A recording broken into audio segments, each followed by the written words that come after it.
सिद्धेभ्यः जय श्री ओम नमः सिद्धेभ्यः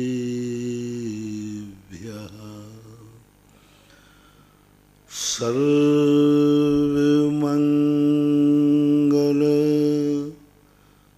मांगल्यम सर्वकल्याणकारिकम्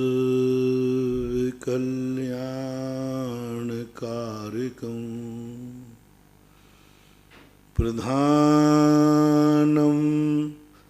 सर्वधर्माणां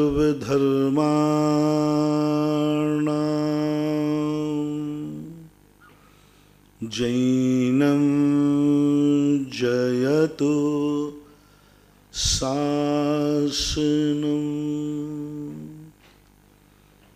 पंच परमेष्टि भगवान की, आचार्य श्री गुरुवर कुंद कुंद महाराज की जय हो। आचार्य श्री गुरुवर विद्यासागर महाराज की जय हो। परम उपकारी निर्यापक क्षमण मुनि पुंगा श्री सुधासागर जी महाराज की जय। पूज्य महासागर जी महाराज की जय। आचार्य संघ की जय। प्रसंग चल रहा है। जो कुछ हमें मिला है या जो कुछ हमारे पास है, इस संबंध में हमसे सबसे बड़ा विचारणीय है कि हम उसको सुरक्षित कैसे कर पाएं। क्योंकि इतिहास बता रहा है अपना कि जो कुछ भी आज अपने पास है या जो कुछ भी मिला है, इससे भी अधिक हमें कई बार मिल चुका है, लेकिन हम उसका उपभोग नहीं कर पाए, उसके पहले ही वो लुट गया। दोनों तरफ से जानना महानुभाव। हमने खुद की कमाई, हम निगोद से निकल करके 9वें ग्रेविक तक होके आ गए। कितनी कमाई की होगी, कल्पना तो करो। कितना पुण्य किया होगा। कहाँ निगोद की पर्याय, एक श्वास के 8-10 बार मरने वाली पर्याय, सबसे निकृष्ट पर्याय। क्या गजब की कमाई की, कितनी मेहनत की होगी। जब कोई एक अनाथ बालक जिसके पास कुछ नहीं है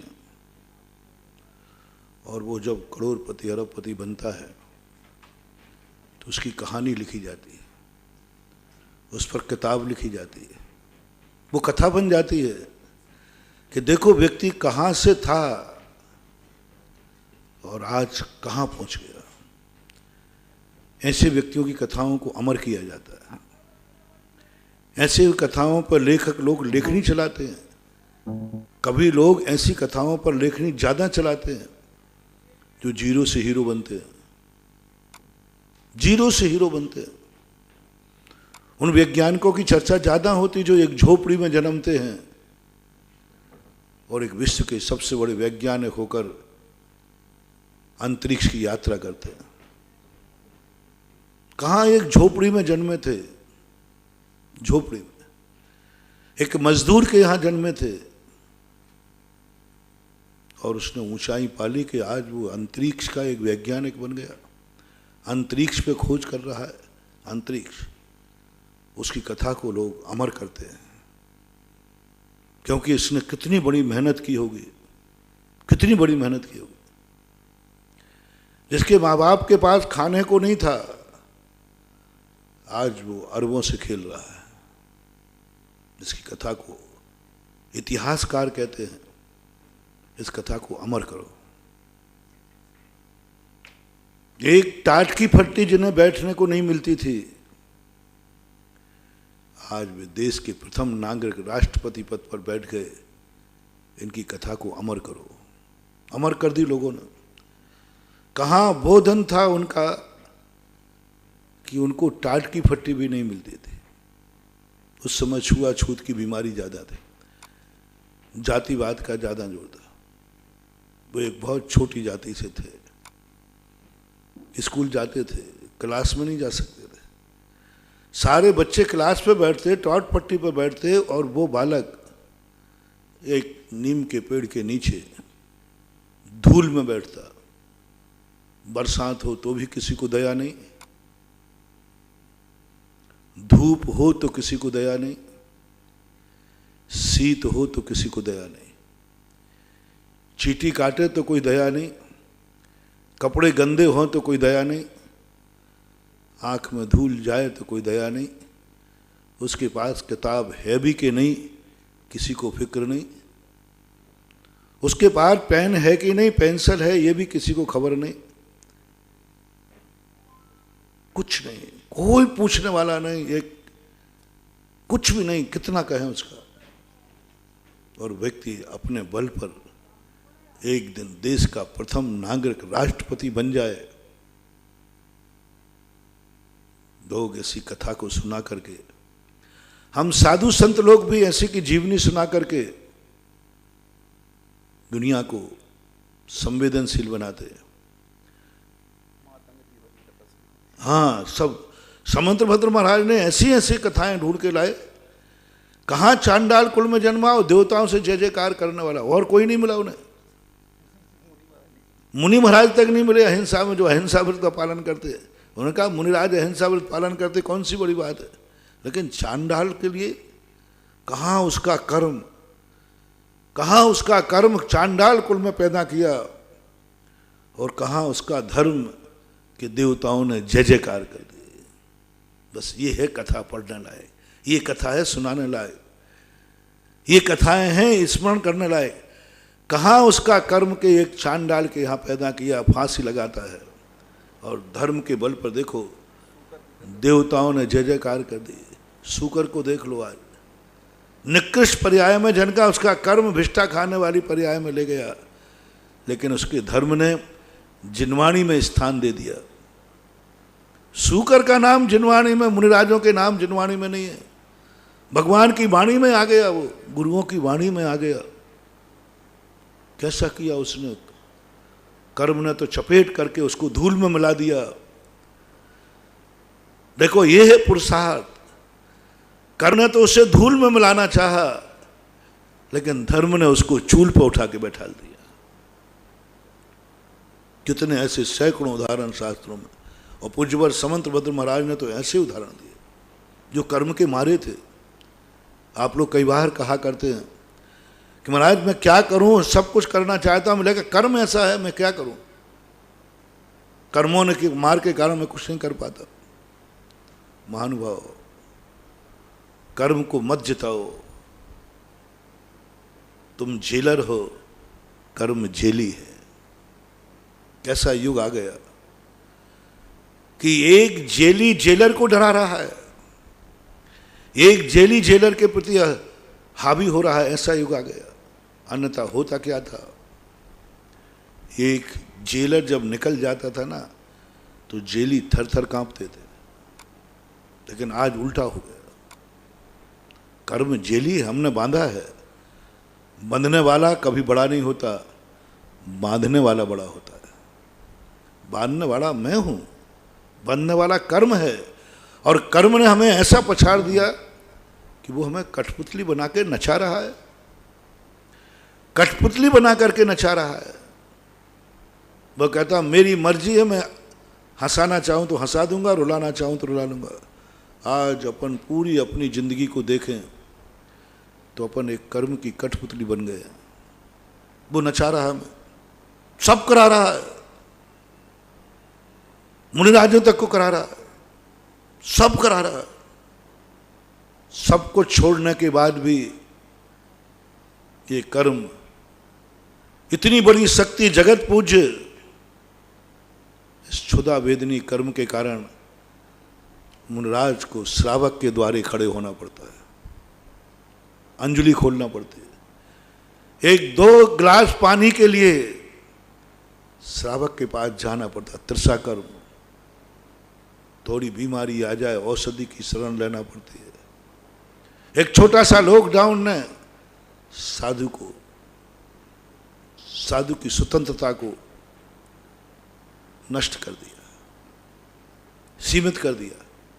रेखाएं डाल दी, लक्ष्मण रेखाएं, बाहर नहीं जा सकते। ये सब क्या है, कौन है ये कर्म है, ये कर्म है। और जब कर्म की स्थितियां आती हैं तो हम अब कैसे करें, कर्म तो अशुभ ही है। तो पूज्यवर समंत भद्र महाराज कहते हैं, तुम कर्म का बहाना बना रहे हो और मुझे मालूम है तुम्हारे पीछे कर्म है। लो, मैं तुमसे भी ज्यादा निकृष्ट कर्म वाले को विजय प्राप्त कराता हूं।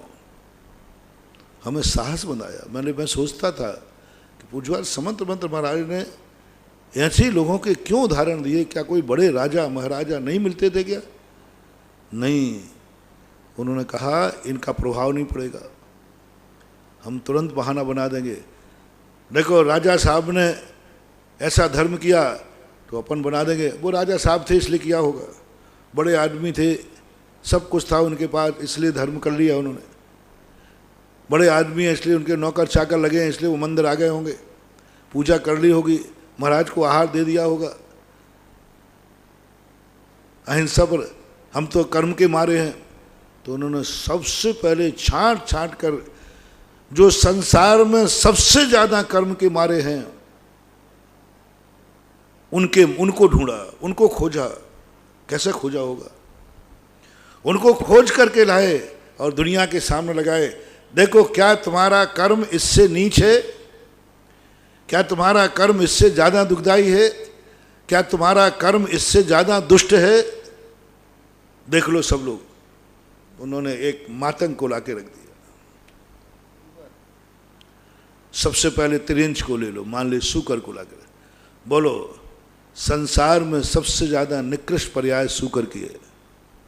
ये सूकर की दशा देख लो, क्या इससे ज्यादा निकृष्ट तुम्हारा है? देखना, अभी इतने कर्म की मार का पाड़ा हुआ, जब एक धर्मात्मा की शरण में आया, एक धर्म के आयतन का दर्शन किया और उसने कर्म को पछाड़ दिया और धर्म को धारण कर लिया, और वह सूकर आज शास्त्रों में जिनवानी पर अंकित हो गया। एक चांडाल के लिए लाके प्रस्तुत कर दिया। देखो मनुष्यों में क्या निकृष्ट पर्याय है उसकी, फांसी लगाएगा तब जीविका मिलेगी।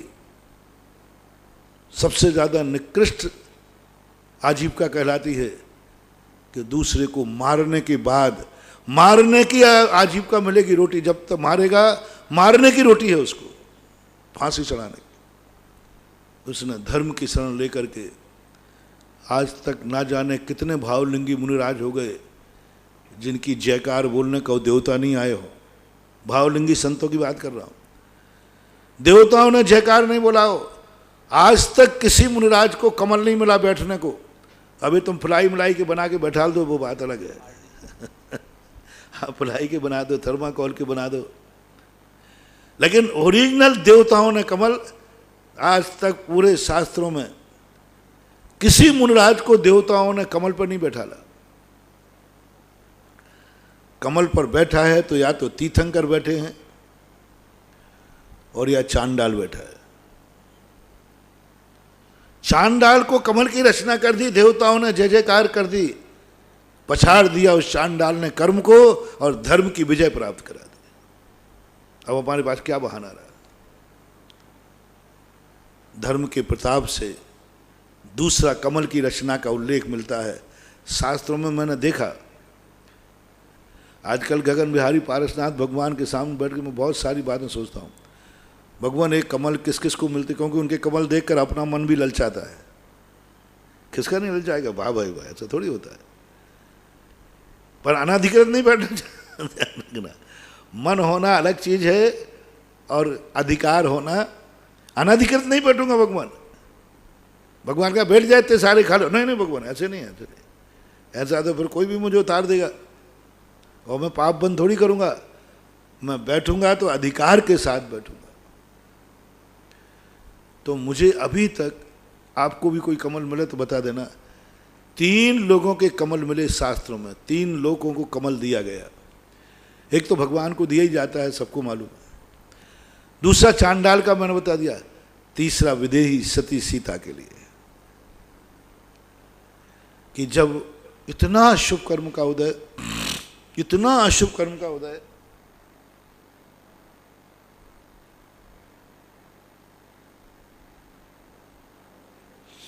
इतने अशुभ कर्म के उदय के बाद भी इतना किसी का नहीं, अग्नि में कूदना है जलती अग्नि में।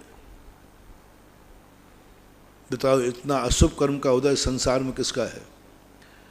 जलते हुए कुंड में कूदना है, वो भी इच्छा से नहीं, सुसाइड के लिए नहीं। जनता कह रही है, पति कह रहा है, राजगद्दी कह रही है, राजा कह रहा है। सुसाइड करने वाले तो बहुत देखे, आग लगा के मर जाते हैं, दूसरे मार डालते हैं, लेकिन यहां राजा का कानून कह रहा है, राजा ने कहा अग्नि में कूदिए।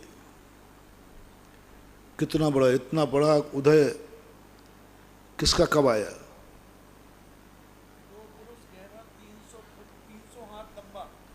2 फुट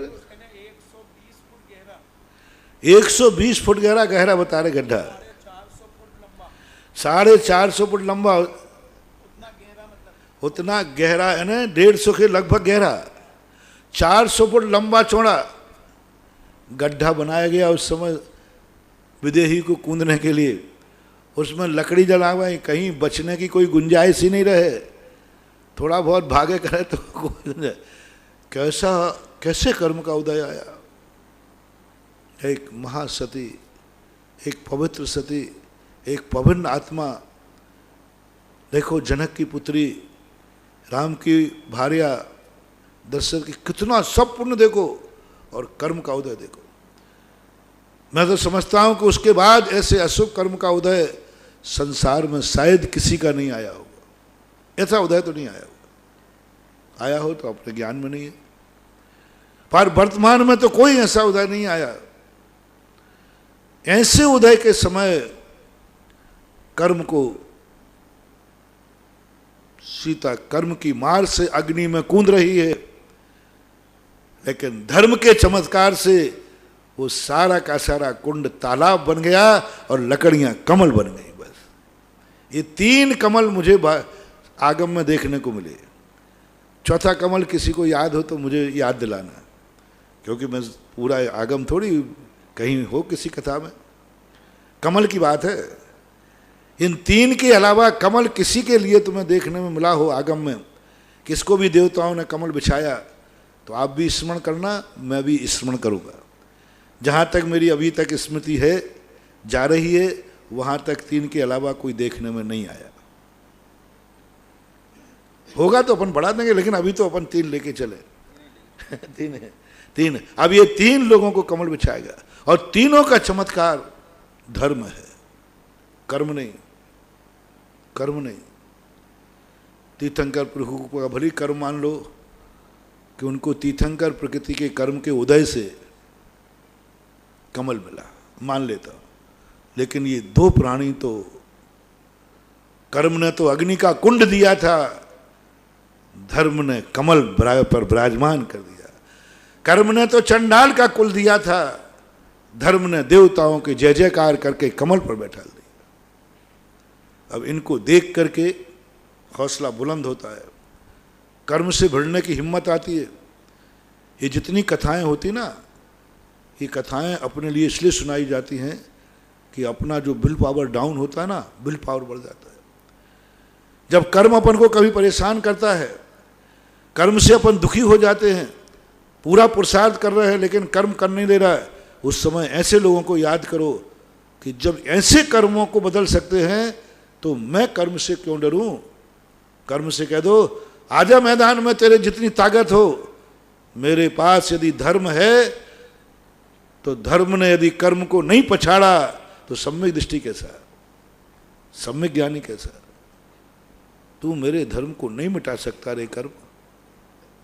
मैं सम्यक दृष्टि हूं, मैं सम्यक ज्ञानी हूं, मैं तत्वदृष्टा हूं। तू मेरे धर्म को नहीं मिटा पाएगा। और कर्म का निश्चित होता है कि वो धर्म को मिटाता है। बस देखना ये है जीतता कौन है। धर्म और कर्म की एक बहुत बड़ी कुश्ती है बहुत बड़ी कुश्ती है मानवा, बहुत बड़ी कुश्ती है। अनादिकाल से धर्म और कर्म टकराते आए। काऊ काऊ समय आत्मा कर्म दावे छे, काऊ काऊ समय कर्म आत्मा दावे छे, ऐसा गुजराती में कहावत है कि कभी कभी तो आत्मा पछाड़ खाती है और कभी कभी कर्म पछाड़ खाते हैं, लेकिन अंत में यदि धर्म पर हम अडिग रहे, धर्म पर हमारा विश्वास नहीं डिगा, तो कर्म की हार होती है, धर्म की जीत होती है। कर्म जैसे एक पिक्चर होती है, उसमें दो हीरो होते हैं, एक खलनायक होता है और एक हीरो होता है। कर्म खलनायक है और धर्म हीरो है, और ये दोनों की जम के टकराती है। पूरी पिक्चर में खलनायक के मजे होते हैं, 2.5 घंटे तक पूरे खलनायक के बहुत मजे ही मजे होते हैं, और हीरो का क्या होता है, दुर्दशा होती है। ऐसे यहाँ भी भैया यही है, पूरी जिंदगी भर, पूरा जीवन भर, जन्म जन्मांत तक कर्म राज्य करता है, कर्म नचाता है, कर्म धुलाई करता है। ऐसी ऐसी दुर्दशा कर देता है कर्म, और सबसे ज्यादा दुर्दशा करता है कर्म धर्मात्मा के। ऐसी धुलाई करता है कर्म के पीछे, 22 परिसर उपसर सब कुछ, लेकिन हीरो हिम्मत नहीं हारता, हीरो हिम्मत नहीं हारता। कई बार तो आपको पिक्चर देखते देखते लग गया कि अब हीरो बच नहीं सकता, मरेगा, और खलनायक उसको मरा छोड़ के चला जाता है, वो पुनः जीवित हो जाता है। अंत में जाकर 5-10 मिनट में सारा पासा बदलता है, खलनायक धराशायी हो जाता है, हीरो जीत जाता है। अपन भी ये दुनिया के एक रंगमंच पर हैं, अपनी जिंदगी भी एक पिक्चर है, बहुत बड़ी फिल्म है। इसमें खलनायक कर्म है अपनी जिंदगी में, और हीरो ही धर्म है।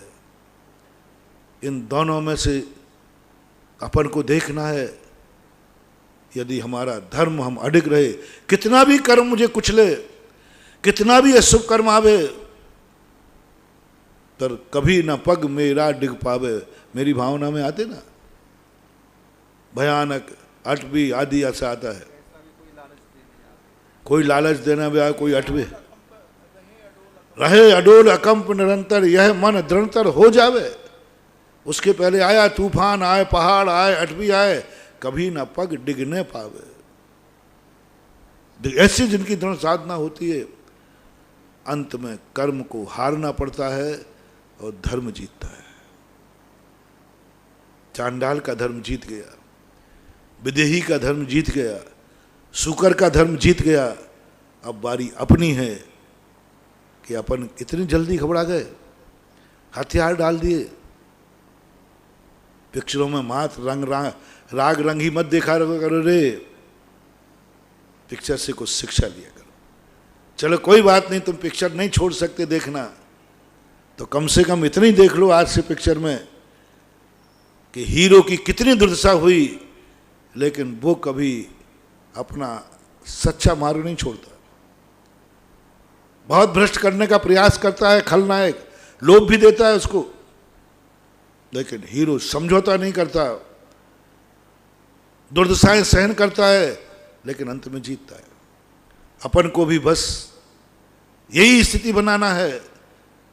कह दो इन कर्मों से, कह दो इस दुनिया से कि तुम खलनायक हो, मेरे पास धर्म हीरो भी है।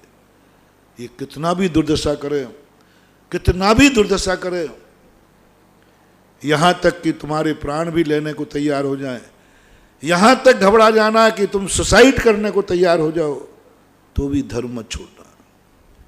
एक बार हमने कहा था बहुत पहले,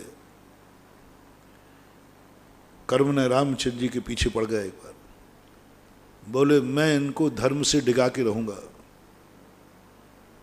बहुत बड़े धर्मात्मा बनते हैं, बहुत बड़े धर्मात्मा, और पीछे पड़ गया। शाम को अयोध्या का सब कुछ त्याग करा दिया, सब कुछ तुम्हें मालूम है। कर्म कहता है अब तो डिगोगे, रामचंद्र जी नहीं डिगे, वन वन की ठोकरें करा दी, विदेही का अपहरण करा दिया। लक्ष्मण शक्ति के कारण से रामचंद्र जी ने ये तक कह दिया यदि लक्ष्मण जीवित नहीं हुआ तो मैं भी लक्ष्मण के साथ अग्नि प्रवेश करूंगा।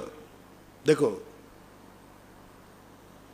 कर्म कहता है, पांसा सही बैठ रहा है, मरने का भाव कर लिया, बस अब एक बार इससे धर्म की निंदा और कराना है, धर्म की निंदा कराना है बस एक बार। ये धर्म से घृणा करने लग जाए और धर्म का त्याग कर दे तो मैं इसकी ऐसी दशा करूं कि 3 लोक में भी कहीं अस्तित्व नहीं रहेगा। देखना, बहुत बड़ा भाव पक्ष समझना। यानी कर्म तुम्हें इतना परेशान कर रहा है कि तुम्हारे मरने का भाव आ गया। सुसाइड का भाव आने का अर्थ है कष्टों की चरम सीमा। यहां तक तुम्हें कर्म ले जाएगा। अभी भी तुम घबराना मत, अभी भी तुम रोना मत, अभी भी तुम धर्म छोड़ना मत। बस तुम धर्म का सहारा ऐसी परिस्थिति में ही मत छोड़ना, क्योंकि कर्म कहता है उसने दुख इसलिए दिया, जैसे वो आतंकवादी होते ना डाकू, तुम्हारा अपहरण करने लग जाए तो वे तुम्हारे से फोन करवाते घर पे और रुलाते, बोल मैं बड़े दुखों में हूँ, बड़े कष्टों में हूँ। ऐसा ये कर्म कहता है, ये तेरी दशा किस लिए हुई मालूम? धर्म के कारण हुई है। और ये धर्म के कारण हुई है तो धर्म को गालियां दे दे, धर्म की निंदा कर दे, धर्म की बुराई कर दे, बस सब ठीक हो जाएगा, सब कर दूंगा, मैं भरी कर दूंगा। कर मत देना महानुभाव। उसके हाथ में यदि होता, जब तक मेरे पास धर्म है तब तक यदि मेरा कुछ बिगाड़ पाता तो दुष्ट अभी तक तो बिगाड़ ही देता। वो बिगाड़ इसलिए नहीं पा रहा है क्योंकि तुम्हारे पास धर्म है। तो चक्रवर्ती कहा था ना, वो देवता उसको मारना चाहता है लेकिन इसके पास धर्म है, नमोकार मंत्र है। और देवता ने झूठ बोला, तू नमोकार मंत्र पे पैर रख दे, मैं तुझे छोड़ दूंगा। वो मूर्ख नहीं समझ पाया, जो दुष्ट यदि मार सकता तो अभी तक मार देता है, क्यों बचता, क्यों पूछता, मार डालता है। तो इसी नमोकार मंत्र के कारण तो वो मार नहीं पा रहा है, लेकिन बातों में आ गया और धर्म को ठुकरा दिया, धर्म की बेइज्जती कर दी, धर्म को नकार दिया, नमोकार मंत्र पे पैर रख दिया। देवता कहता, दुष्ट, मैंने तेरी दशा इसलिए की थी कि तू एक दिन धर्म की निंदा करेगा, और जब तू धर्म की निंदा करेगा उसी दिन मेरा अभियान सफल होगा। भाव पक्ष ले, ये दृष्टांत हुआ, दृष्टांत ले। अपने जीवन में बहुत अशुभ कर्म के उदय आ जाए, महान महान कर्म के उदय आ जाए, मौत सामने है और ये भी पता चला कि ये सब संकट मेरे धर्म के कारण आए हैं, धर्म के कारण आए हैं।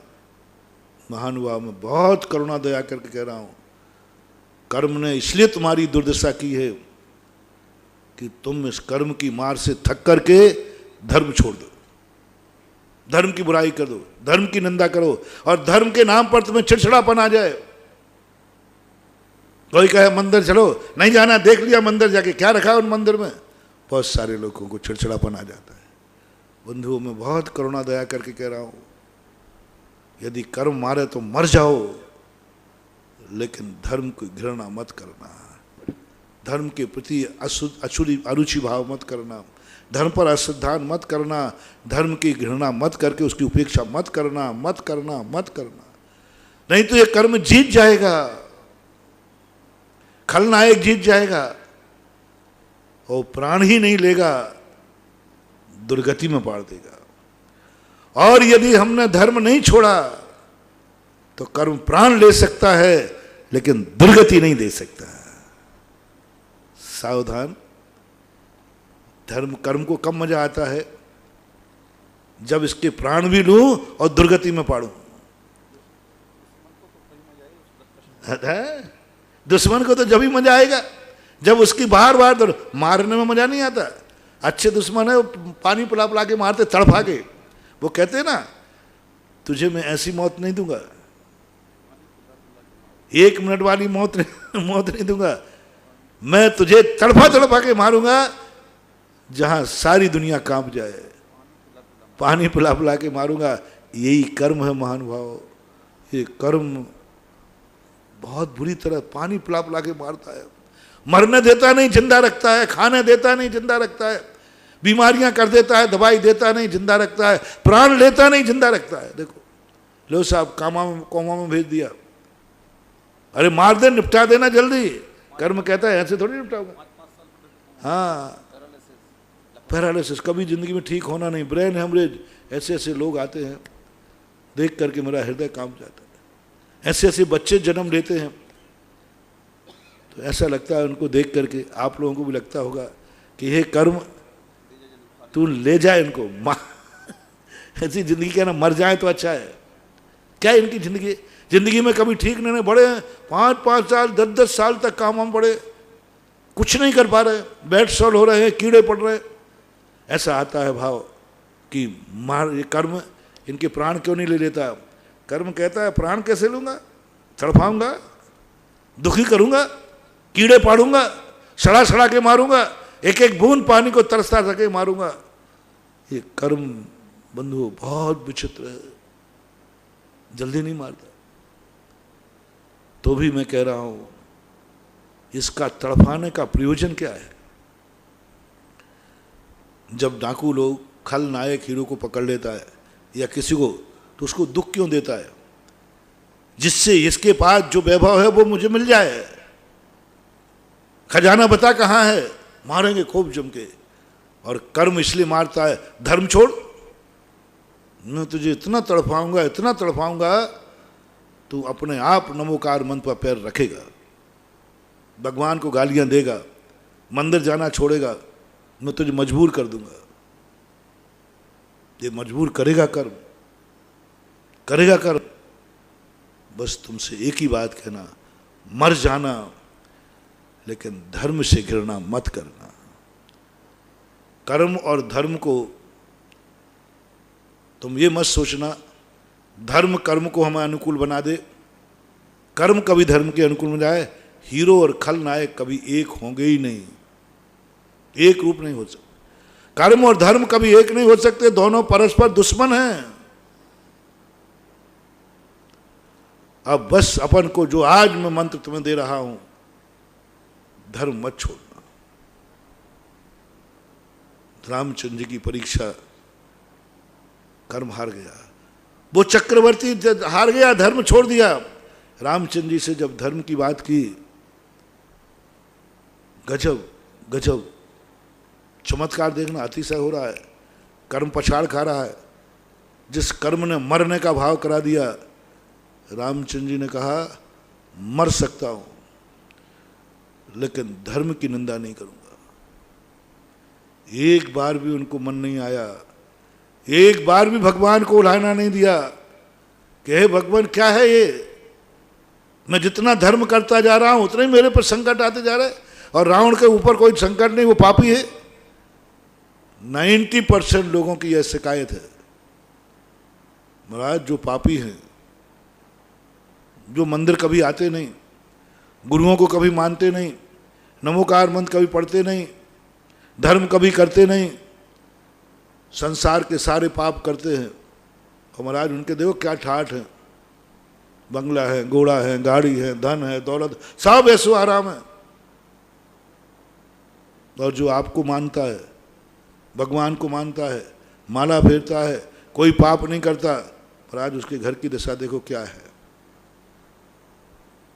मुझे कोई आश्चर्य नहीं होता ऐसी बातें जब तुम सुनाते हो ना, तो मुझे कोई आश्चर्य, क्योंकि मैं पहले से सुना बैठा हूं। मैंने कहा ये परंपरा आज की नहीं है, पिक्चर में भी यही होता है। खलनायक के ठाट बाट देखो क्या होते, क्या उनका वैभव होता है, और हीरो को देखो। और ये मात्र पिक्चर की कहानी नहीं है, ये रामायण की कहानी है। रावण के ठाट देखो और रामचंद्र जी के ठाट देखो क्या है। रामचंद्र जी हीरो है, उनकी ठाट, उनके दुखों को देखो कितना दुख है, कितना दुख।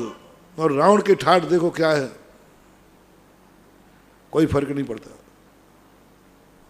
एक बार तो रामचंद्र जी कह देते हे भगवान, धर्म का यही फल? यदि तू ऐसे ही फल, तूने कुछ नहीं किया, तो हे धर्म तेरा कोई नाम लेने वाला नहीं मिलेगा। बलभद्र है, नारायण है। सीता ने भी कुछ नहीं कहा, एक बार भी नहीं कहा हे धर्म, हे कर्म, तूने इस नौबत पर ला दिया कि अग्नि में कूदना पड़ रहा है, कौन पालेगा धर्म? नहीं, सती सीता ने उल्हायना नहीं दिया, भगवान को भी नहीं, धर्म को नहीं, घृणा नहीं हुई, बल्कि इस समय भी धर्म की शरण में रामचंद्र जी को जब समझाते हनुमान आदि कि रामचंद्र जी साहस से काम लो, सुसाइड करने का मन मत बनाओ, सुबह मरने का ऐसा संकल्प मत करो, हो सकता है सुबह तक लक्ष्मण जीवित नहीं हुआ, थोड़ा टाइम लग जाए, मत करो, धर्म का सहारा लो। जब पहली बार मैंने पद्म पुराण पढ़ा, पूज्य गुरुदेव ने हमें सन 1981 के अंदर, 80 मान लो, 80 के अंदर पहला चतुर्मास मुक्तागिरी था।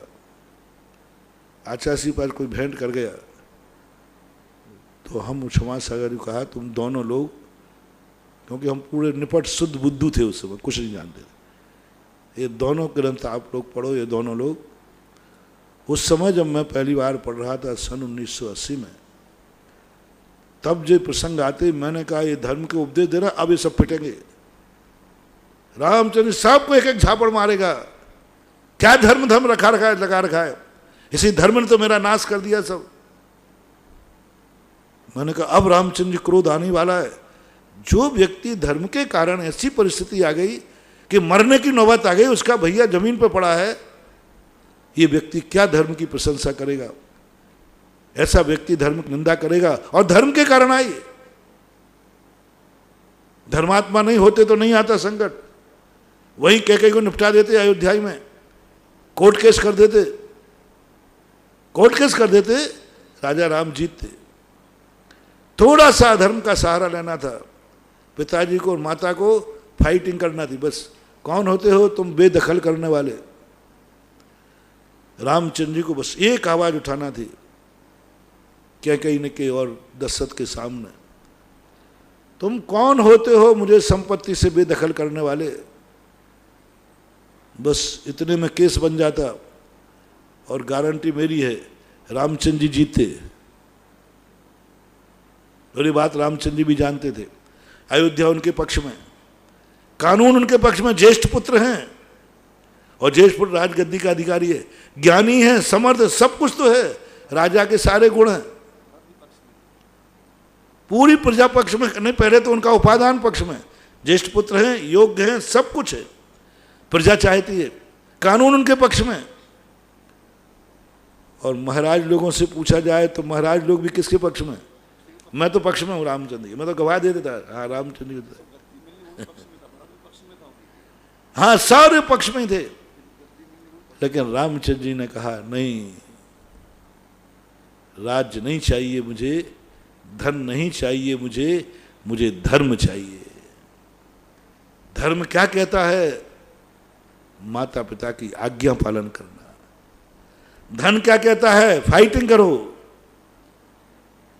और संसार में रहने वाले जनता जनार्दनों, तुम्हारे सामने यदि तुम्हारे माता पिता ऐसे हो जाए तो तुम तो, मुझे दिखता है कि माता पिता को जेल में डलवा दोगे। कितने बेटे आज इस भारत में हैं जो माँ बाप पर कोर्ट केस किए हुए हैं। बेटे का कोर्ट केस पिताजी के ऊपर है इन अदालतों के अंदर, और पिता का कोर्ट केस बेटे के ऊपर है। बेटे माँ बाप के बेटे में और पिता में कोर्ट केस चल रहे हैं। नहीं हो तो आप जाकर कोर्ट में पूछ लीजिए, मिल जाएंगे। ज्यादातर अदालतों में पारिवारिक केस होते हैं, ज्यादातर भाई बंधु के सबके। और रामचंद्र जी की देखो, तुम देखो, उन्होंने ये नहीं कहा कौन करता है मुझे संपत्ति बेदखल, बेटा हूं फाइटिंग करूंगा। धर्म का सहारा लिया।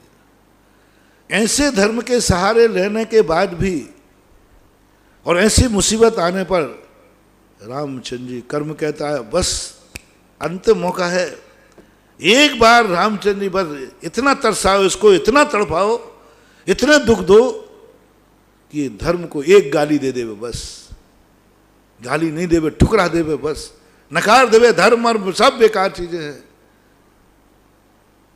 मैंने समझा रामचंद्र जी कहने वाले हैं और कर्म को विश्वास है, जो व्यक्ति इतना दुखी हो गया कि मरने को तैयार है, इसको धर्म की बात सुनाओ, ये चिड़चिड़ाएगा।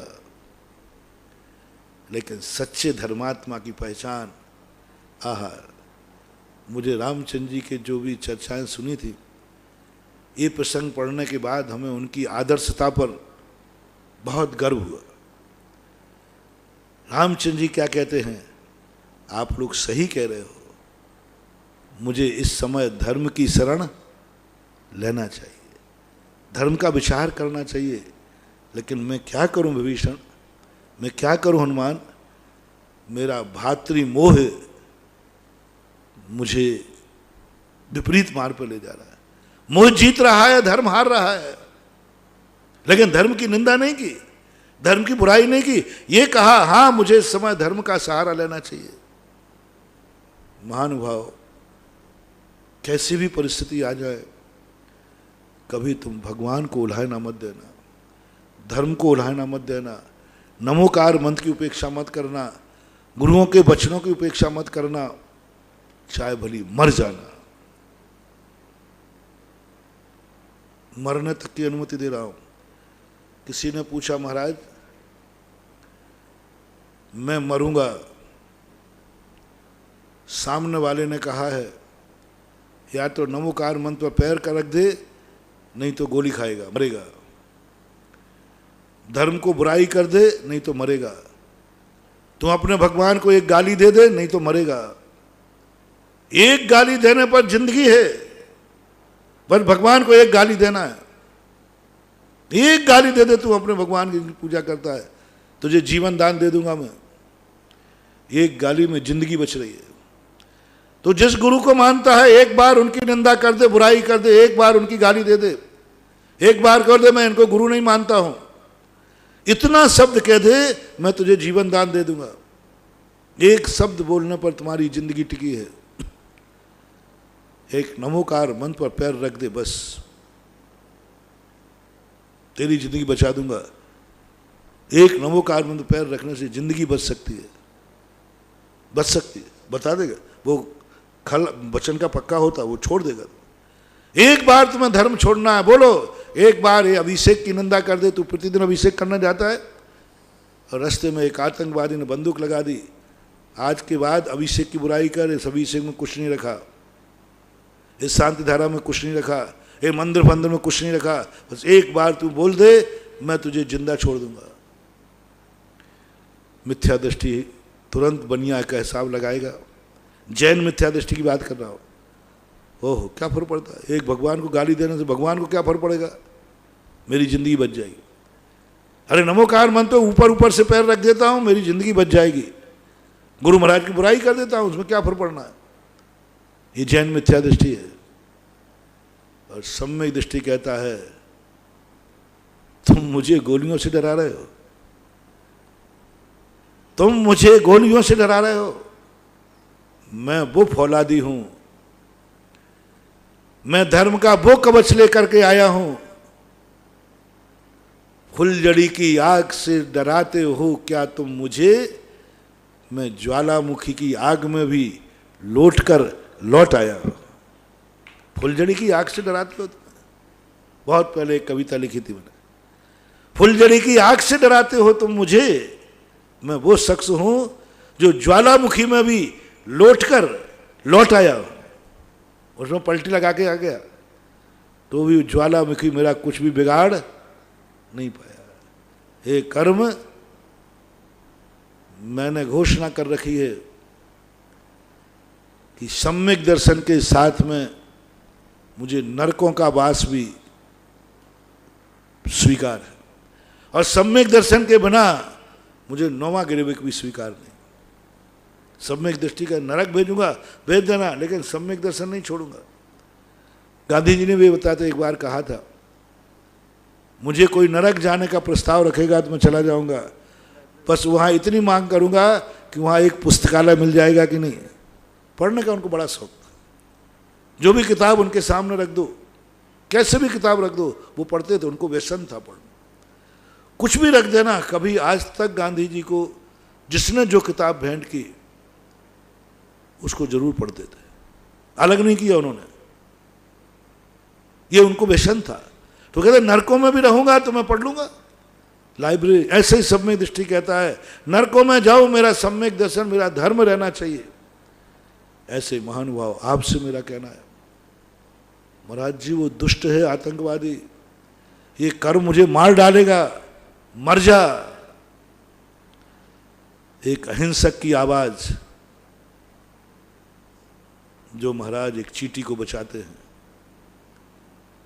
जो महाराज एक घास पर पैर नहीं रखते, इतने अहिंसक और दयालु होते हैं, और भक्त से क्या बोल रहे हैं, मर जा। कल्पना करना मानो। एक चींटी को बचाने वाले परम करुणावान भक्त ने जब पूछा तो कहना मर जा, लेकिन धर्म मत छोड़ना, धर्म की बुराई मत करना, धर्म की निंदा नहीं करना, मर जा। क्या जवाब दिया, भगवान मर जाऊंगा, ये मार डालेगा कर मुझे, ये दुष्ट है। तो गुरु ने क्या कहा जोर से, मर जा। पूज्यवर अमृतचंद सूरी महाराज ने मृत्वापि कृत्वा, यदि निज आत्मा की अनुभूति की बात कही, धर्म ले लो। हाँ, यदि धर्म को प्राप्ति होती है, उसके बदले में मौत होती है, तो अमृतचंद सूरी महाराज कहते मृत्वापि कृत्वा, मर जा पर तू निजानुभव कर, घड़ी घड़ी मत रचतन। आचार्य महाराज का पंद्य अनुवाद है। मर जाए, कैसा शब्द बोल रहे, अशुभ। मुनि महाराज अशुभ शब्द बोल रहे, मर जा का। जिनके मुख से अमृत झरता है, जिनके मुख से जियो और जीने दो के उपदेश होते हैं, आज क्या हो गया, जिनके मुख से हमेशा निकलता है जियो और जीने दो, और आज उनके मुख से क्या निकला, मर जा। लेकिन धर्म मत छोड़ना, धर्म मत छोड़ना, क्योंकि ये कर्म तुम्हारे प्राण ले सकता है, तुम्हारी दुर्गति नहीं कर सकता, क्योंकि धर्म तुम्हारे पास। बस ये है, मुझे तुम्हारे मौत से डर नहीं है, मुझे डर है कि मरने के बाद मेरा भक्त दुर्गति न जाए। मैं अपने भक्तों को कान खोल कर सुन लो, मैं तुम्हें मौत से नहीं बचा पाऊंगा, मेरे भरोसे पे कोई रहना नहीं। बाद में कहो महाराज हम तो आपके भरोसे थे। हाँ, आपके भरोसे थे। हाँ, आपने आपको बचाना चाहिए। वो सुशील है ना, मोदी नगर वाला, उसको मैंने कहा एक बार, मैंने कि भाई तू इधर उधर मत घुमा कर भाई, तू बड़ा उद्दंड है, जहाँ जाए जब चाय चला जाता है, सावधान रह कोरोना से। यदि कोरोना होगा तो क्या कहता है, मैं तो घूमूंगा। मैंने कोरोना हो गया तो बचाओगे तुम, मैंने मरेगा तो बोले बचाओगे आप काय के लिए हैं, गुरु है मेरे। अरे मैंने कहा ये तो खतरनाक मामला है, इसलिए मैं कह रहा हूं, ओ संसार के मेरे भक्त कान खोल के सुनो, मैं तुम्हें मौत से नहीं बचा सकता, मेरे में समर्थ नहीं है, मेरे पास कोई मृत्युंजय मंत्र नहीं है जो तुम्हें मौत से बचा ले। सारे संसार के हर व्यक्ति से मेरा कहना है, मेरे ऊपर ज्यादा विश्वास मत करना, मेरे ऊपर ज्यादा भरोसा मत करना, मैं तुम्हें मौत से नहीं बचा पाऊंगा, मेरे में कोई ताकत नहीं, मेरे में कोई शक्ति नहीं, मरना तो तुम्हें पड़ेगा। बस एक जरूर मैं भावना करता हूं, मैं अपने भक्त को मौत से तो नहीं बचा पाऊंगा, लेकिन यदि वो मेरी बात मानेगा तो मैं दुर्गति से जरूर बचा लूंगा। दुर्गति नहीं होने दूंगा मेरे मानने वाले को, दुर्गति नहीं जाएगा वो मेरे बात को मानने वाला, इतना कर सकता हूं। तो आप लोगों के लिए भी हमेशा एक ध्यान रखना, मत चिड़चिड़ाओ, मत चिड़चिड़ाओ। इतना अभिषेक कर लिया, इतना पूजन कर लिया, फिर भी हमारी जिंदगी में क्या आया? और वो पापी देखो कैसे उसके दिन प्रतिदिन। मत करो होड़ उस पापी की, मत करो होड़ उस पापी की। मनाने दो उसको खुशियां और तुम रोने दो। मैं अपने भक्त के आंसुओं पर दया नहीं करूंगा। कितने ही रो जाए, रो रो के मर जाए, सिसक से सो जाए, लेकिन मां उसे गलत मार्ग पर नहीं जाने देगी। मैं भी उसके लिए धर्म से नित नहीं होने दूंगा। धर्म है तुम्हारा, करना है, रो गाओ, कुछ भी करना है करो, लेकिन धर्म को मत छोड़ना, उल्हाना मत देना। क्या मिला मुझे धर्म से? आप लोग, सबसे बड़ा वीक पॉइंट है संसार का, थोड़ी सी प्रतिकूलता आने पर हर व्यक्ति धर्म को कोसता है। मंदिर आने वालों में सबसे बड़ा वीक पॉइंट है मंदिर आने वालों में। जब उनका संकट आएगा तो तुम्हारा मन, तुम्हारे साथी दुनिया चढ़ा नहीं बैठे हैं। अरे भाई तुम तो बड़े धर्मात्मा थे, तुम्हारे ऊपर संकट कैसे आ गया? क्या मिला इस मंदिर जाने का? एक ही कहेंगे, सब एक ही आरोप लगाते हैं। तुम्हारा मन भी यही कहेगा, देखो मैंने इतना धर्म किया, क्या मिला? माला फेरने वाला प्रतिदिन जो माला फेरता है ना, उसके यदि बुरे दिन आ जाएं तो सबसे पहले वो माला को कोसता है। बहुत बड़ा वीक पॉइंट बता रहा हूं।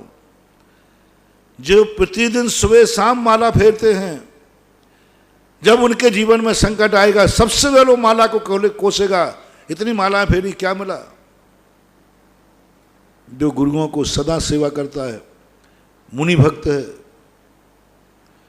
निरंतर मुनियों को आहार देता है, निरंतर देता है, सब कुछ करता है। अंत में उसके पास संकट आ जाए तो वही कहेगा, मुनि सेवा करने से क्या मिला है? मुनि को आहार देने से क्या मिला है? हमने 3-3, 4-4 महीने लॉकडाउन में सेवा की, क्या मिला है? ये शब्द आएगा, 90% आएगा। तुम्हारी तो छोड़ो, मैंने ये भाव मुनियों के होते देखे हैं। जब मुनियों को संकट आया, मुनियों पर विपदा आई, परेशानी आई, तो उन्होंने कहा मैंने इतनी सामायिक की, मैंने इतना प्रतिक्रमण किया, मैंने इतना स्वाध्याय किया, मैंने जिंदगी में कोई पाप नहीं किया, अहिंसा व्रत पालन किया, झूठ नहीं बोला, चोरी नहीं की, संयम धारण किया, परिग्रह का त्याग किया, सब तो किया महावीर भगवान। जो आपने कहा सब किया, सारे कष्ट सहन किए, मुझे क्या मिला? अकाल मौत, ये बीमारी। मुनिराजों को जब महाबीमारी आ जाती है, मौत की स्थिति आ जाती है, उनको कल्पना नहीं थी कि मैं इतनी जल्दी मरूंगा, तो 50-60% मुनिराज अपने मुनि पद को घृणा कर लेते। क्या मिला इससे? मुनि नहीं होता तो अस्पताल में भर्ती हो जाता, मुनि नहीं होता तो अभी इंजेक्शन लगवा लेता, मुनि नहीं होता तो अभी मैं ठीक हो जाता, बच जाता। ये मुनि बनने से क्या मिला? मौत, कैंसर, बीमारी, सब कुछ बर्बाद हो गया। उनके मन में सबसे पहले वह कमजोर मुनि, मिथ्या दृष्टि मुनि अपने मुनि पद को कोसेगा। क्या मिला इससे? महानुभाव, मैं भी और आप भी, अपन सब एक ही है। आज एक प्रतिज्ञा लें, आज एक मन का संकल्प बनाएं कि हमारी जिंदगी में कितना भी संकट आ जाए, हम कभी धर्म और धर्मात्मा को कभी कोसेंगे नहीं, इसको छोड़ेंगे नहीं, इससे घृणा करेंगे नहीं, इसकी उपेक्षा करेंगे नहीं। एक नियम लेना है अपन सबको। ये नियम से मैं ये तुम्हें लोभ नहीं दे रहा हूं, ऐसे नियम लेने से तुम्हारे संकट दूर हो जाएंगे, ऐसे नियम लेने से तुम्हारी विपदा नहीं होगा संकट दूर। ऐसे ऐसे संकट मैंने देखे कि धर्मात्माओं ने पूरे धर्म की बाजी लगा दी तो भी संकट नहीं टला, मरना पड़ा। सुकौशल महाराज इतने परम ध्यान में लीन रहे, सब कुछ हुआ, मरना पड़ा अकाल में। सुकमाल महाराज, 10 उपसर केवली, पांडव, इतने धर्म करने वाले, नहीं मौत की कोई, बस इतना है, यदि तुमने धर्म नहीं छोड़ा तो तुम्हारी सदगति पक्की है। सुकौशल ने धर्म नहीं छोड़ा, केवल ज्ञान। पांडवों ने धर्म नहीं छोड़ा, केवल ज्ञान। गजकुमार ने धर्म नहीं छोड़ा, केवल ज्ञान। साहब को केवल ज्ञान मिला, धर्म नहीं छोड़ा। अग्नि में कूद गई, धर्म नहीं छोड़ा, चमत्कार हो गया, नीर हो गया। इसलिए एक प्रतिज्ञा आज अपन को सब करना है, तुम्हारे पास जो कुछ है आज उससे कभी घृणा मत करना, कभी माँ बाप से मत बोल देना क्या दिया है तुमने। कई लोग ऐसे निकृष्ट बच्चे होते हैं, जब तुम्हारे पास कुछ नहीं था, हमें पढ़ाने नहीं था, हमें लिखाने नहीं था, हमें नौकरी के लिए पैसा नहीं था, फीस को पैसा नहीं था, तो बच्चे गुस्से में आकर माँ बाप से कहते पैदा क्यों किया तुमने, हमें क्या मिला है तुमसे, ये अभिशाप मिला है, गरीबी मिली है। कितने बच्चे जब गरीब होते हैं, दुखी होते हैं, उनके माँ बाप को ऐसे कठोर शब्द बोलते हैं, मैंने इन कानों से सुना है। माँ बाप को तुम्हें मैं माफ नहीं करूंगा, तुमने जन्म देकर मेरी जिंदगी बर्बाद कर दी। क्यों दिया तुमने जन्म, जब बेटे को तुम्हें पालने की ताकत नहीं थी। माँ बाप बेचारे गर्दन नीची करके सुनते रहते, ओ बेटा मेरा कहना है जिंदगी में नियम ले लो, कभी माँ बाप से ये मत कहना क्या दिया है तुमने, क्या मिला है, क्या मिला है। कुछ नहीं मिला तुम्हें, जन्म मिला है। और दूसरी बात कहना चाहता हूं, आप लोग जो शादी विवाह कर लेते हैं, जब भी पत्नी से झगड़ा होता है एक ही बात का, तेरे बाप ने क्या दिया है, कोई वसीयत लिख दी क्या, कोई हुंडी लिख दी क्या, कोई थोड़ा बहुत। यदि पत्नी ने 2 रुपया ज्यादा मान लिया, क्या तेरे बाप ने वसीयत बांधी थी तो यहां इतना खर्च कर दिए। ये सब मैं जो कह रहा हूं ना, ये घटनाएं मेरे सामने घटती हैं। लोग आते हैं, पत्नियां बोलती हैं आपकी, महाराज ऐसा बोलते हैं, देखो बताओ मैंने इनको क्या नहीं दिया, और ये बोलते तेरे बाप ने क्या दे दिया।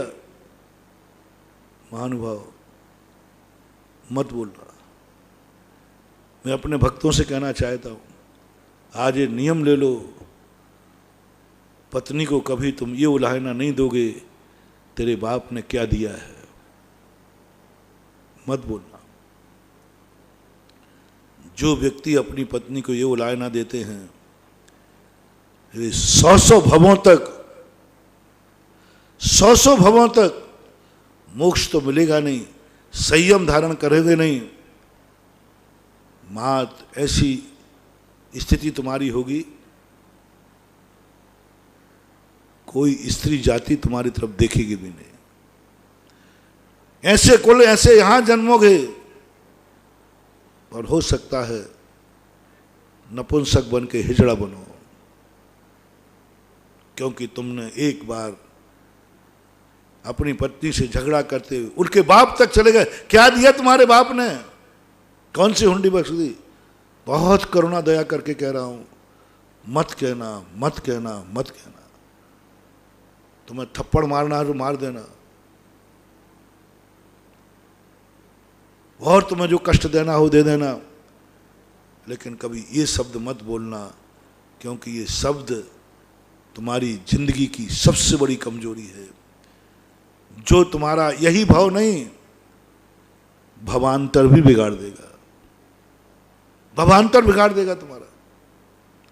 इसी प्रकार माँ बाप से मत बोलना, कभी भूल करके मत बोलना कितना भी कि तुमने क्या दिया है, नहीं तो सम्मूर्छनों में जन्म लोगे, सम्मूर्छनों में जलोगे। यदि माँ बाप ने तुम्हें कुछ नहीं दिया, कष्ट ही दिए हैं और मौत दे दी, मान लो मार भी डाला तुम्हें, माँ बाप ने मार भी डाला, तो भी तुम्हारा कुछ नहीं बिगड़ेगा महानुभाव। माँ बाप के हाथ से मरोगे, मर तो जाओगे लेकिन दुर्गति नहीं होगी। लेकिन तुमने एक शब्द माँ बाप के प्रति कर लिया, तुमसे क्या मिला है, क्या दिया है, ये 100 भवों तक तुम्हें सम्मूर्छनों में पैदा होना पड़ेगा, गर्भज नहीं हो पाओगे। घर में ऐसे ही करना, हमेशा कोई भी बड़ा हो, कोई भी परिवार हो, छोटा बड़ा हो, इस शब्द को आज सारे लोग अपने परिवार में एक शब्द का त्याग करेंगे। कोई किसी से यह नहीं कहेगा तुमसे मुझे क्या मिला है, इससे मुझे क्या मिलने वाला। एक बार और मैंने प्रवचन दिया था 2 दिन, हर व्यक्ति का एक इतना स्वार्थी हो गया, यही तेरे विनाश का समय है, यही तेरे बुरे दिन आने का समय है, और अब तू कितना भी कुछ कर लेगा तू ऊंचाइयां नहीं पा पाएगा, क्योंकि तेरी हर क्रिया में, हर संबंध में ये स्वार्थ बैठ गया, मुझे क्या मिला है, मुझे क्या मिला है। ये है अपनी जिंदगी का सबसे बड़ा अभिशाप, अपनी जिंदगी का विनाश का सबसे अधिकार। डायरी में नोट कर लेना अपनी जिंदगी की, जब जब तुम्हारा ये भाव आएगा तब तब तुम्हारा डाउनफॉल होगा, जब जब तुम्हारा डाउनफॉल होगा, जब जब तुम्हारे बुरे दिन आएंगे, समझ लेना अब हमारे मिटने के दिन आ गए। क्योंकि आप परिवार में हर व्यक्ति को इस दृष्टि से देख रहे हो, इससे मुझे क्या मिला है, क्या मिलेगा, क्या मिला है, क्या मिलेगा। ये बीमारी छोड़ दो, ये कीड़ा छोड़ दो, ये बदनीयत छोड़ दो, इस अभिशाप से बच जाओ, बच जाओ, बच जाओ। करुणा करके कह रहा हूं, क्या मिला है ये शब्द मन में भी मत लाना। थोड़ा बाहर भी आओ, बाहर भी आओ। अपनी जिंदगी में कितना भी कष्ट आ जाए, कभी जिंदगी को कोसना मत। महानुभाव बहुत करुणा करा है। क्या मिला है जन्म लेकर, क्या मिला है भारत में जन्म लेकर, कभी कोसना नहीं। भारत में रहकर तुम्हें भीख मांगना पड़े तो मांग लेना, और जिंदा नहीं रख सको तो मर जाना, लेकिन कोसना मत। इस भारत में जन्म लेने से क्या मिला है। अमेरिका में जन्म होता, रूस में, चीन में जन्म होता तो आज कुछ बात कुछ और ही होती। भारत में जन्म लेने क्या मिला है, मौत, दुख, कष्ट। मत करना मानवा, मत करना। ऐसा परिणाम जिन जिन ने किया है, मैंने शास्त्रों में पढ़ा है, वे फिर इस आर्य खंड के लिए 100 भवों तक जन्म लेने के लिए तरस जाते हैं। कभी भी मान लो तुम जैन जाति में हो, कोसना मत कि जैन बनने से क्या मिला है, क्या मिला है जैन बनने से, मेरा जैन कुल में जन्म हुआ। मत कोसना मानवा, मत कोसना, मर जाना। बस सब चीज वैसे ना हो। और धर्म के क्षेत्र में पहले ही बता चुका, कितना भी कष्ट आ जाए, कभी अपनी जिंदगी में ये भाव मत करना, धर्म करने से क्या मिला है, मुनि बनने से क्या मिला है, सामायिक करने से क्या मिला है, नमोकार की जाप करने से क्या मिला है, दुनिया पे मैंने इतना एहसान दिया, मुझे क्या मिला है। कहते हो महाराज जी मैंने इतना किया, लेकिन आखिर मुझे क्या मिला, मुझे क्या मिला। एक जनरल शब्द है, सब लोग इस बात को पता नहीं मुंह पे बैठा है। 2 मिनट में मैंने इनके साथ इतना किया, मुझे क्या मिला है, मैंने इनके साथ इतना किया, मुझे क्या मिला है। यही तुम्हारे विनाश का कारण है। तुमने सब कुछ किया, उसने कुछ नहीं किया, तो भी तुम्हें यह शब्द नहीं निकालना है। महापुरुषों को देखो, देखो, उन्हीं रामचंद्र जी को देखो, क्या मिला मुझे दशरथ के यहाँ जन्म लेने से, क्या मिला अयोध्या में रहने से। और सबसे बड़ी चीज तो उस समय की बात एक बार शायद मैंने कही थी, विदेही सीता को जब वनवास द्वारा जाती है, कृतांत लक्ष्मण से पूरा मैंने चित्रण पढ़ा। मैंने इस अयोध्या के लिए क्या नहीं किया, अयोध्या ने मुझे क्या दिया, क्या दिया इस अयोध्या ने मुझे। मैंने दशरथ कुल रघुकुल में आकर, पर इसने मुझे क्या दिया। अंत में रामचंद्र जी को तो झुंझलाना चाहिए, ये मेरे पति जिनको मैंने क्या नहीं किया इनके लिए मैं इनके साथ वनवास में दर दर के भटकी, इनके लिए मैंने रावण को ठुकरा दिया। सारे संसार की पत्नियां सोचते जाना, सोचो कभी ऐसा हो तो क्या हो। सीता कह सकती थी मैंने ये मेरे पति हैं, इनके लिए मैंने क्या नहीं किया, सब कुछ मैंने मिटा दिया, सब कुछ बर्बाद कर दिया, दर दर की ठोकरें खाई मैंने रावण को ठुकरा दिया। रावण मुझे पटरानी बना के रखता, रावण मेरे पैरों की धूल बनने को तैयार था। आज मैं लंका की मालकिन होती, मैंने उस रावण को इनके लिए त्याग दिया। मैंने रावण के लिए सारी ऐसो आराम इनके लिए छोड़ दिए, उसके बदले में मुझे क्या मिला है। सीता के मन में भाव नहीं आया। मैंने गौर से पढ़ा, जैन रामायण में पढ़ा, वैष्णव रामायण पढ़ा, विदेही को एक मन में भी भाव नहीं आया, बल्कि बुराई की गई। लक्ष्मण ने बुराई की, कृतांत वक्र ने बुराई की, रामचंद्र जी को ऐसा नहीं करना चाहिए था। सीता कहती खबरदार, मेरे पति की तुमने बुराई की तो उन्होंने कोई गलती नहीं की। लोगों ने बहुत कोसा, जब लव कुश बड़े हो जाते हैं तब मां से कहते हैं मां ऐसे पिता के लिए मैं युद्ध में निपटाऊंगा, जिंदा नहीं छोड़ूंगा। ऐसे पिता ने मेरी मां की ऐसी दशा की, ऐसी दुर्दशा की। जब उनको पता चलता है बड़े होने पर, तब लव कुश को बड़ा क्रोध आता है। ऐसे पिता को मैं तीरों से निपटाऊंगा, मेरी मां को इतना कष्ट दिया। सीता बच्चों को डांटती है, हे बेटा मैंने ऐसा कौन सा पाप किया जो ऐसे बेटे पैदा किए। जरूर मेरे गर्भावस्था में कोई खोटा भाव आया होगा। रोने बैठ गई।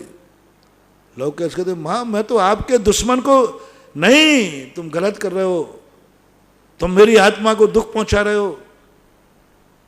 क्या लोग उसको फटकारती है, एक शब्द सुनने को तैयार नहीं रामचंद्र जी के प्रति, उल्हाना नहीं दिया।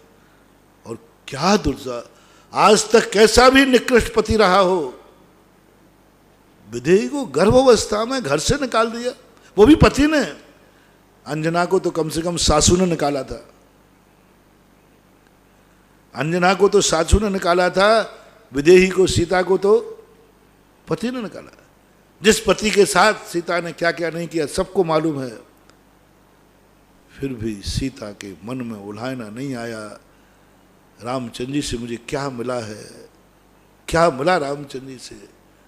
जब से आई हूं तब से दुख के अलावा क्या मिला। ना तो मन में भाव किया, ना वचन से बोला और ना रामचंद्र जी से बोला, बल्कि अंत में ये और कहती है यदि मुझे ग्रस्त बनना पड़े और विवाह करना पड़े तो जन्म जन्म में भी मैं रामचंद्र जी की पत्नी बनूं, यदि स्त्री पर्याय मिले तो।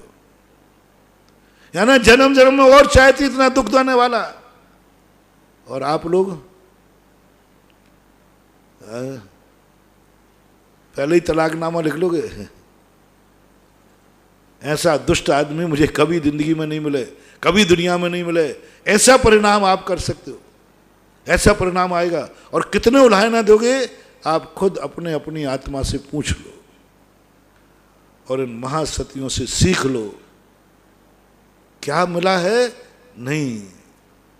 क्या सोचती सीता, मैं रामचंद्र जी को सुख नहीं दे पाई। ओह, मैं तो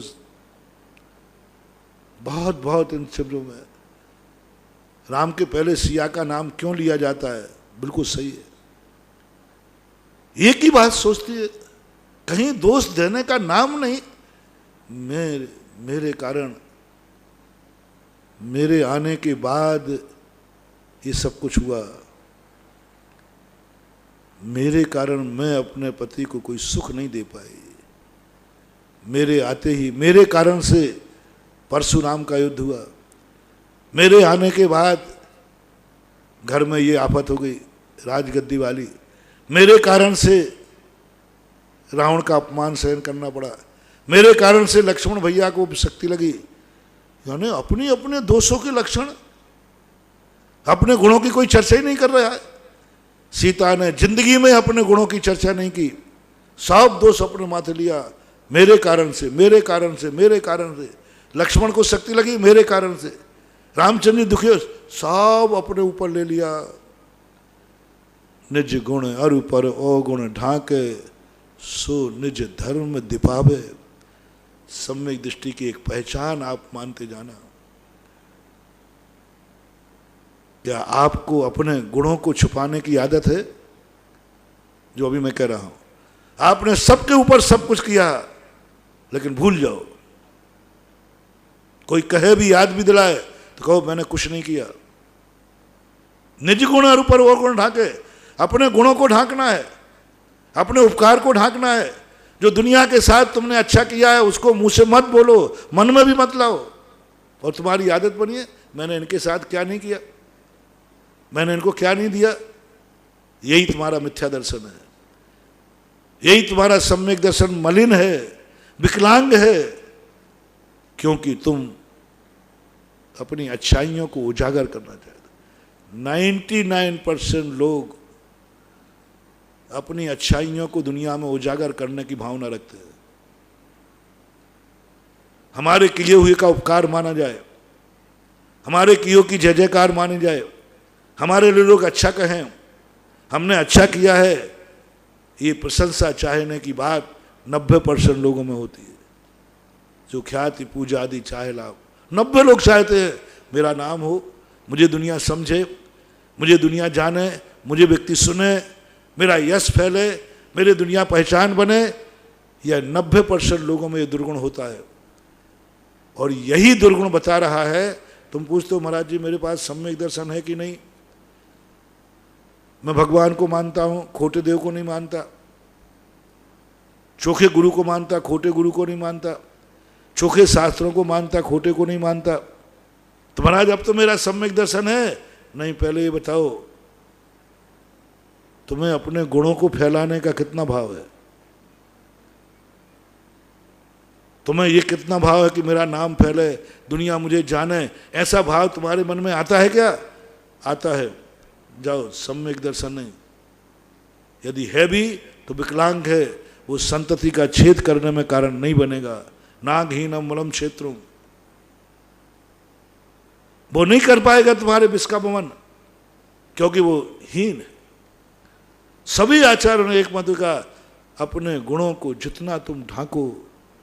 सीता ने सब कुछ किया, सीता सम्यक दृष्टि थी। सीता की स्त्री पर्याय समाप्त हो गई। 22 सागर की आयु में प्रतीन्द्र बन के बैठी है, प्रतीन्द्र देव है, आगे गंधर्व परमेष्ठी बनेगी। किस बल पर? एक गुण के बल पर। सब कुछ किया, सबके साथ अच्छा किया, लेकिन उसकी ना तो प्रशंसा अपने मुंह से की है, ना चाही है, और ना दूसरे से सुनी है। और रही बात अपनी बुराइयों की, अरे कोई बुराई नहीं, लेना एक न देना दो, बुराई ही नहीं है तो भी अपनी आलोचना, मेरी गलती है, मेरे कारण हुआ। गजब तो जब हो गया जब विदेही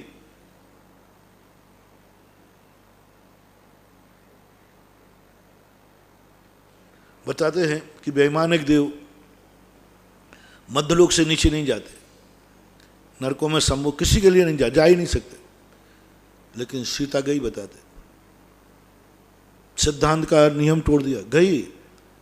और देखना कितना, तुम कहोगे पागलपन है, तुम कहोगे अति है, और सम्यक दर्शन कहता है यही सम्यक दृष्टि की पहचान है, ये निर्मल सम्यक दृष्टि की पहचान है। और रावण के सामने हाथ जोड़ रही नरकों में, तीसरे नरक में जाकर, हे रावण मुझे क्षमा कर देना। रावण भी आश्चर्यचकित रह गया कि सीते तुम्हारी क्या गलती है? बोले नहीं, मेरे कारण से तुम्हारे परिणाम बिगड़े, न मैं इतनी सुंदर होती न तुम्हारा परिणाम बिगड़ता, इस सब की जड़ मैं हूं, मैं हूं, मेरे कारण हुआ ये सब। सारे देवता, ब्रह्मांड में खड़े देवता देख के आश्चर्यचकित, जो सुनता वही, अरे सीता तेरी क्या गलती है? सुंदर रूप मिला है, तेरी पुण्य की वाणी थी, पूर्व भाव में तूने भक्ति की हो, भक्ति सुंदर रूपम। सीता कहता है मैंने इतनी भक्ति क्यों की? क्यों की मैंने इतनी भक्ति कि मुझे ऐसा रूप मिला कि दूसरे का मन खराब हो गया, पूरी लंका तहस नहस हो गई। कितने लोग सारा से अपने माथे मर लिया, कितनी माताएं निपुती हो गईं, कितनी स्त्रियां विधवा हो गईं, कितने घर उजड़ गए। सबका कारण मैं हूं, मेरी मति मारी गई, मैंने इतना पुण्य क्यों कमाया? बस संसार का हर व्यक्ति एक ही बात कह रहा है, हे सीते तुम्हारी कोई गलती नहीं है, सारी गलती रावण की है। और दुनिया में मात्र सीता कह रही है जो कुछ गलती है मेरी है। क्या कभी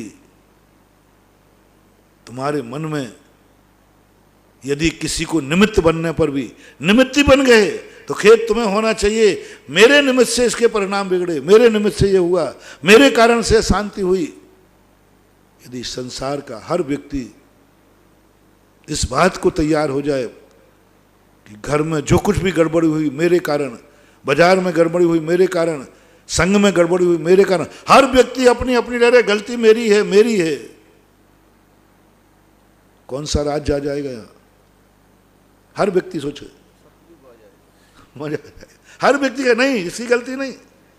उदाहरण देकर के समझाता हूं, 5 मिनट है। जैसे दो व्यक्ति लड़ गए, लड़ना कोई बड़ी चीज नहीं, हो गया झगड़ा, एकदम भावावेश में आ गए, क्योंकि झगड़ा।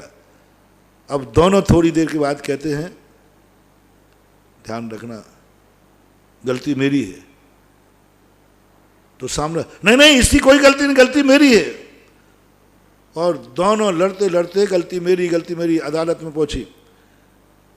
और मजिस्ट्रेट साहब से कहता है मजिस्ट्रेट साहब गलती मेरी है, मैंने अपराध किया, सजा बोलो। तो दूसरा कहता मजिस्ट्रेट साहब ध्यान रखना मैं नौकरी नीचे ला दूंगा, इसकी कुछ भी गलती नहीं, सारी गलती मेरी है, मुझे सजा दीजिए। दूसरा कहता मजिस्ट्रेट साहब जेल में डलवा दूंगा तुम्हें,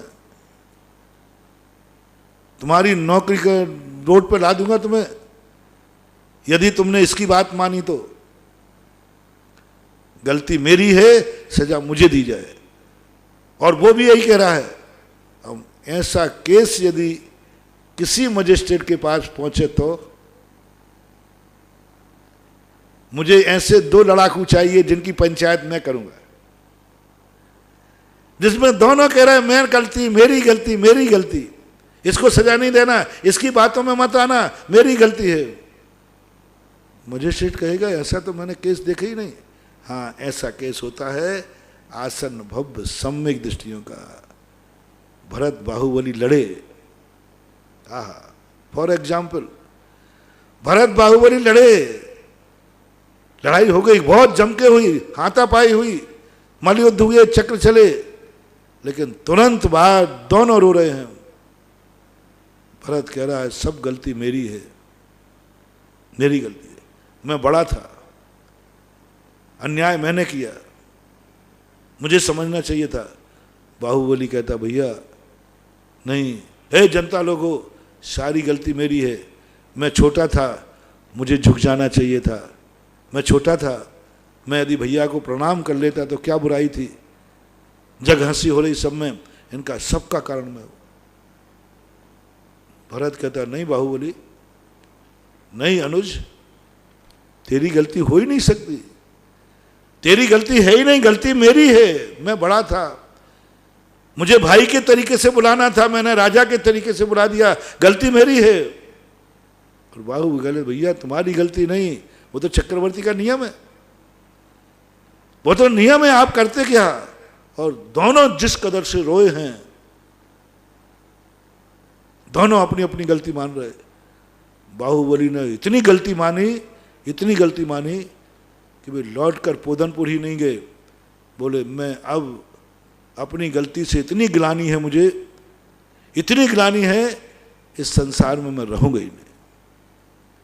लोग उदाहरण देते हैं कि महाराज धन दौलत के लिए तो भरत बाहुबली भी लड़े, तद्भव मूषगामी लड़े, अन्य तो हम भाई भाई लड़ते हैं तो आप बुराई क्यों करते हो। मैं कभी बुराई नहीं करूंगा, बस एक फर्क है कि लड़ाई होने के बाद हम दोनों से पूछेंगे गलती किसकी है, तो तुम क्या होता महाराज जी इसकी गलती है, वो क्या इसकी गलती है, बस ये कमी तुम में है। लड़ाई तो दोनों की बराबर है, चौथे काल पंचम काल की, लेकिन आगे उधर वो कह रहा है, भारत कह रहा है मेरी गलती, बाहुबली कह रहा है मेरी गलती, और तुम कह रहे हो इसकी गलती, वो कह रहा है इसकी गलती। बस कलयुग में और सतयुग में इतना अंतर है, मिथ्या दृष्टि सम्यक दृष्टि में इतना अंतर है, भरत बाहुबली की लड़ाई में इतना अंतर है और तुम्हारे में इतना अंतर है। जिस दिन तुम्हें ये भाव आ जाए गलती करने के बाद मेरी गलती, मेरी गलती, मैंने गलत किया है, बस उस दिन तुम्हें उपगुहन अंग तुम्हारी समझ में आ जाए। उपगुहन नहीं, हाँ उपगुहन नहीं, निज गुण अरु पर अवगुण ढांके, ढांकना तो है अपन को, लेकिन अपने गुण ढांकना है। अपनी प्रशंसा सुनने के लिए कान बहरे हो जाओ, अपनी प्रशंसा के लिए मुंह को गूंगा बना लो, अपनी प्रशंसा के लिए आंख झुका लो। बस सबसे ज्यादा व्यक्ति को भ्रष्ट करता है तो प्रशंसा, ख्याति, पूजा, लाभ, गुदगुदी आती है। हाँ, जिस दिन कोई ये कह दे वे और महाराज जी आज आपका गजब का प्रवचन हुआ, ऐसा तो मैंने सुना, अरे फूल के कुप्पा, 56 इंच का सीना हो गया। यही हमारी सबसे बड़ी कमजोरी है, यही हमारे ज्ञान को नष्ट कर देगी। बस उस दिन के बाद मेरे ज्ञान, मेरे प्रवचन, मेरा क्षयोपशम कम होना चालू हो जाएगा।